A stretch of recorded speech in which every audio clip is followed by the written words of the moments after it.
Hello guys, welcome back to Elan App. For today's video, we are going to show you how to change payment account at Google Play Store. So if you're interested, let's start the tutorial. So the first thing that we need to do here is we need to access Google Play Store. Just go ahead and open up Google Play Store here, and from here we need to access our profile. So typically at the top right of your screen, you should be able to see your profile picture. Let's go ahead and click on it. Now from here, choose the option that says payments and subscriptions, and in here what we need to do is we need to access payment method. So let's go ahead and choose that.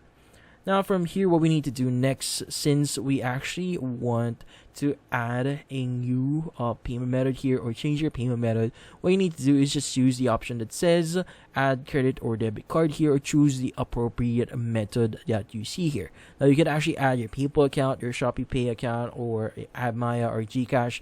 Actually, depending on your current region right now, the payment methods available on your Google account might vary. So in this case, if you're from a different country, the options that you see here might be different for you. Now in this case, for example, you want to add a new credit or debit card here. Go ahead and choose that one. And in the next page, you will be asked to enter your card number, the expiration on it, and the security code. Now, by the way, as you can see, my screen is actually black here because this screen is actually protected, so you might not see the actual screen here. But in this case, you just need to provide all the desired details for you to actually provide your payment method.